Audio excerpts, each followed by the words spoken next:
Hello my dear friends and welcome to my channel. Get yourself comfortable and prepare for some interesting stories. One of them is a story about how OP called the cops on a woman over her bullied kid, who got what he deserved. Please subscribe if you haven't, and I hope you'll enjoy it. So this takes place in the summer of 1975. At the time my sons were 9 and 7. Also, they were in the Cub Scouts.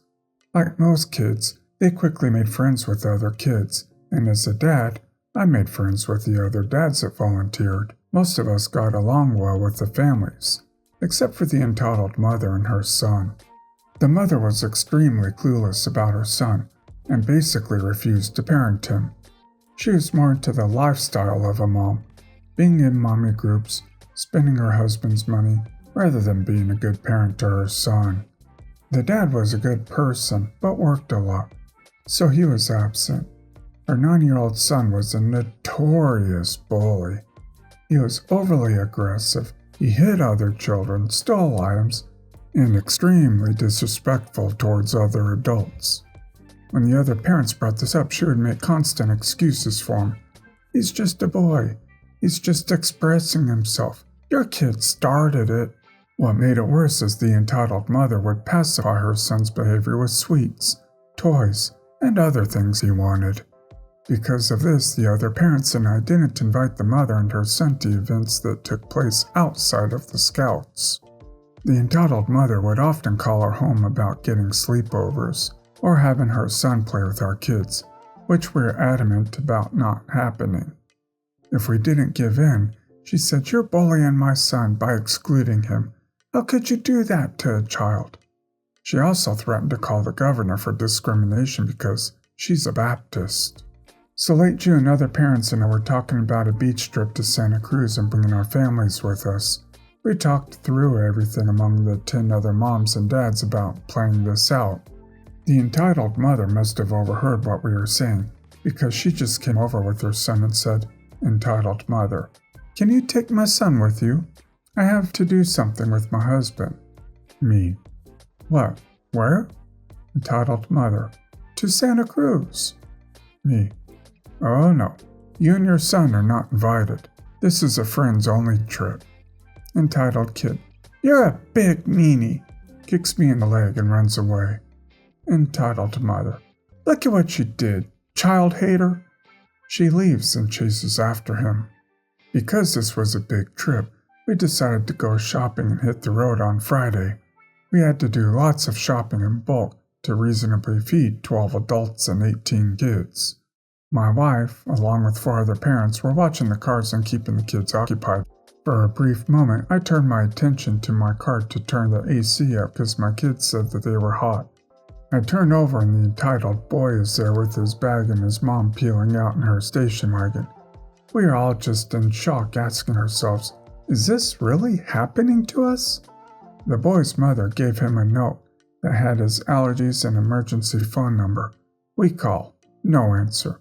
We can't leave the kid here alone, and we're not going to bring him with us, so we opted to call the police. We put the kid in the car to keep him out of the sun, and we made the call. We report entitled mother for the abandonment of her child. They sent an officer out in 15 to 20-ish minutes. The other parents and I go back out to our cars to look for the police. When we get back, entitled boy is pulling my 4-year-old daughter's hair. The reason why? The kids had some snacks in the cooler and didn't want to share them with the entitled boy. What later proceeded as we were running to the car is 10 of the boys pull the entitled boy off my daughter and proceed to revenge. Now the kids had 2 years of rage toward this kid bottled up inside, so what took place wasn't surprising. The entitled kid is crying. He says that we're all mean and started demanding food from us. He was cussing us out and hitting things and said, entitled boy, "I want to go on the trip! I want to go on the trip! I want to go on the trip! Now!" He kept parroting this over and over and over again. I yelled to him, "Shut up!" which only made him cry more. Now I will admit, I was probably in the wrong here, but this is one of the few children I have truly hated in my life. The police arrived soon after and we explained what happened.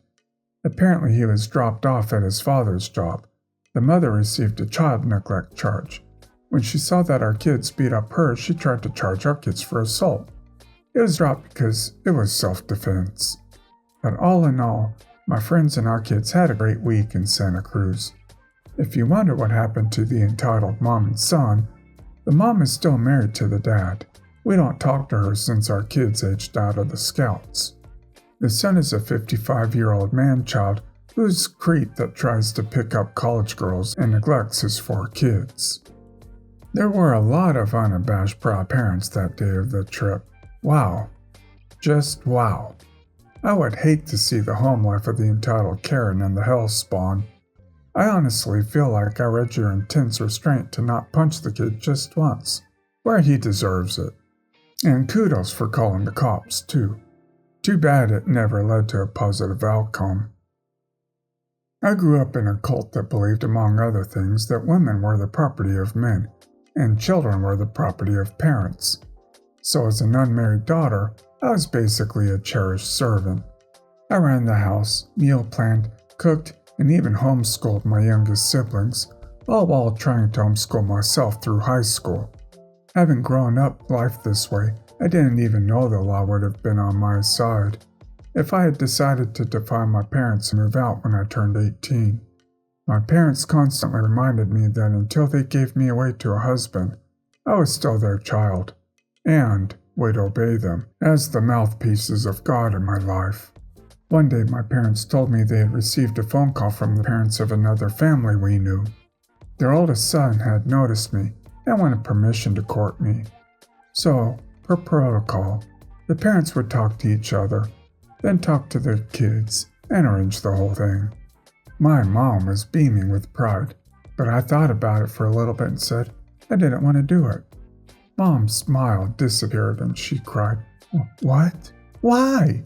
I gave her my reasons, very good ones, I thought, but my mom wasn't satisfied and told me I was not allowing God to work in my life and that I should just obey them and trust that God's will be done. Being the good girl I was, I relented and said yes. Then followed a week or 2 of awkward family gatherings between our 2 houses, because this version of courtship never allowed for the couple to be alone together. I tried to ease the tension by telling funny stories and encouraging other family members to talk, but only received stern rebukes from his mother, who very clearly did not approve of me. Once she said, "We don't believe in practical jokes, so we're not impressed by that story." I mumbled that I wasn't trying to impress them, and they could talk about anything they wanted, but no one did. Another time I was alone with his mom in the living room and she stated, I only had 2 requirements on the girl he chose. 1, that she came from a good family, and 2, that she knew her Bible. And you have both of those, so I'm not going to say anything. I was confused at feeling so rejected when I didn't even want this in the first place. I mean, really? Who was courting who? Then I got a job offer as the church receptionist, and my parents told me his parents had called them again and said they did not approve of women working outside the home and didn't want me to take the job. We believed the same way, except it was after the woman was a mother. Before she had kids, it was up to her father or husband whether or not she could work someplace else. This being a strange situation where my father allowed it, but the guy I was courting didn't. My parents told me to call him and get his permission too. I thought that phone call went well. He basically said he was not my husband yet and I should follow my own family's rules. He didn't mind and was okay with it, so I happily accepted the job.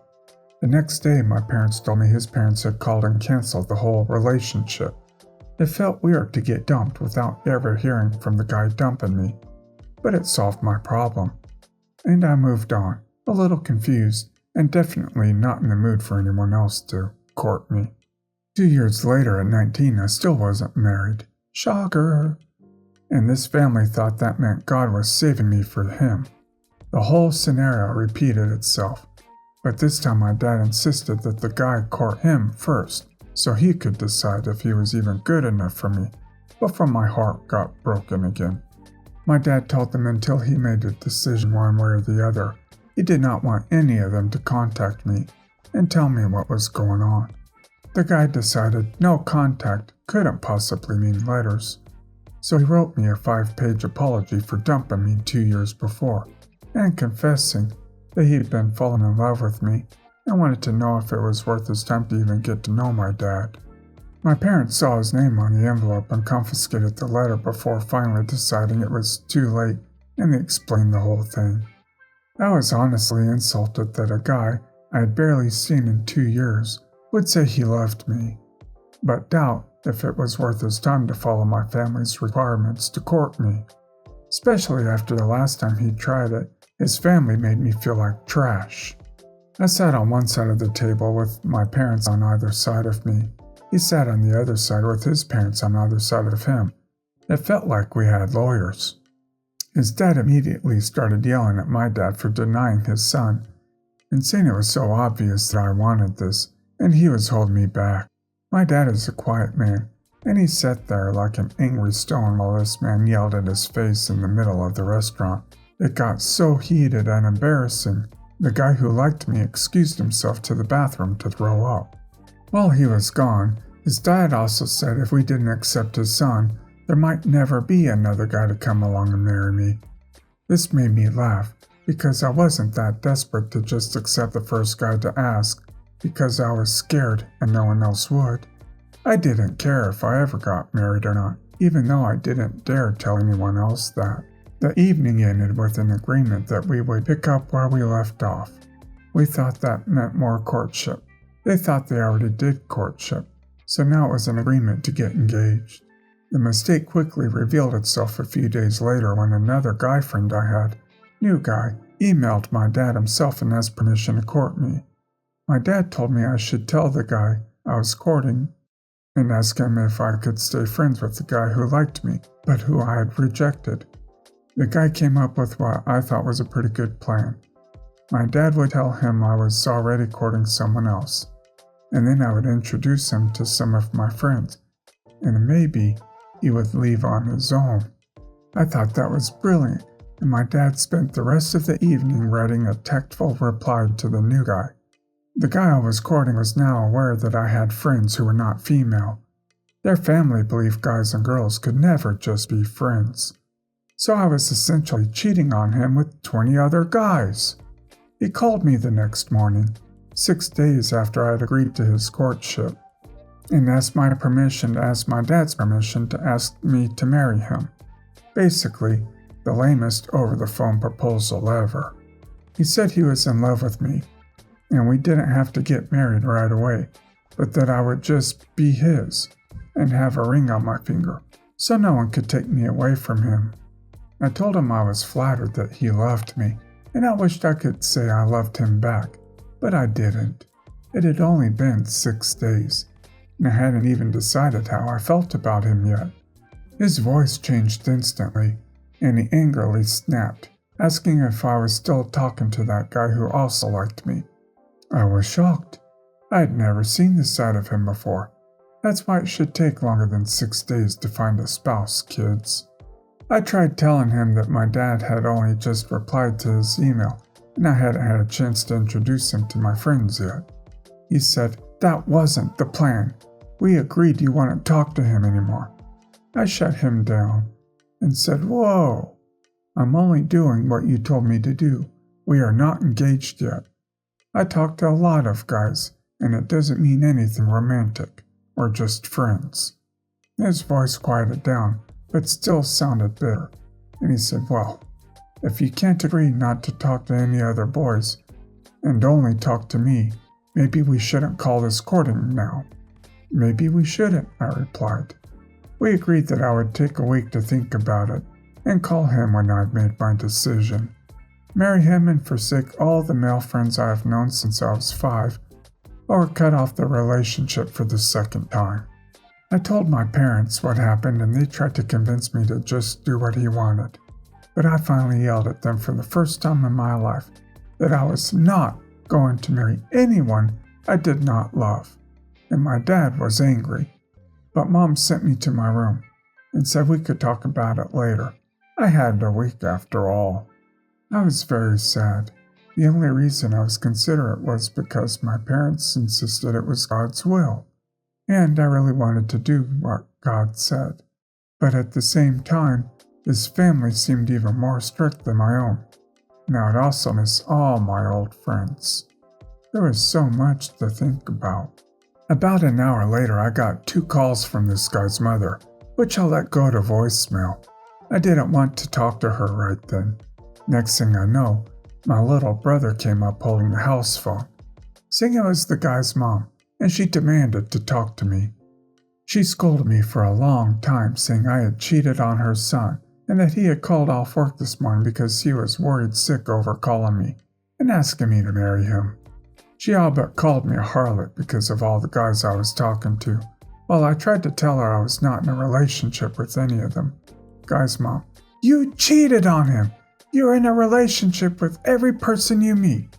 Me, "But not every relationship is a romantic one." Guy's mom, "Between guys and girls? Yes! For example, my husband is my best friend, and I would never talk to any other men. Neither would your mom." Me, "Oh yes she would. She talks to other men all the time, and she's friends with lots of people." Guy's mom, "Well, I'm shocked. I honestly thought better of her than that." She then demanded to know why I needed 7 days to pray about whether or not to marry her son. Guy's mom, "God doesn't take that long to answer prayer. It sounds like you already know how you feel, and you're just too scared to say it. It should take a day or 2 at the most." Me, "Look, your son agreed to let me have a week. If he can't do that, then the answer is no." Guy's mom, "Well, let's not be too hasty." I thought, who's being hasty? I wanted a week. She then told me she would go talk to her son and her husband and see what they wanted to do. I hung up the phone and threw it across the room. I had never been accused of anything like that before. I called up in a ball and cried. My mom heard me and came to see what was wrong. When I told her everything that horrible woman said to me, I stated firmly that I never wanted to see anyone from that family again. She called my dad up and he was angry for me being accused of being a harlot with all these boys, but told me I was not allowed to make my decision until a week was up, because that's what I agreed to. I just silently told myself they could think all they wanted, but I knew my answer was no, and it would still be no a week from now.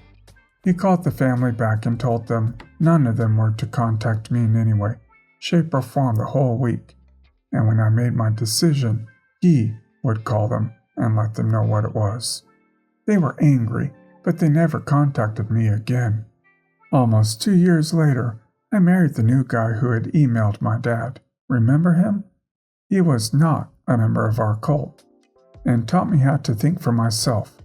Our courtship looked a lot more like dating than anything else, and made a lot of people upset.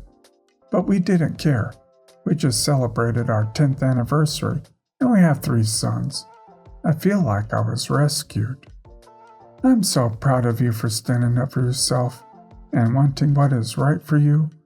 I know it must have been hard to do, but it sounds like you've escaped an awful situation and found happiness. I also hope that you've learned more about life outside of how you grew up. You still have a good relationship with your parents. Well guys, that's it for today. If you end up enjoying this video, please consider subscribing. And if you've missed the last episode on the channel, I'm going to link it right here. The story is about OP's entitled mother, who is a terrible grandmother to OP's kid. Check this out if you haven't, and I'll see you in my next video.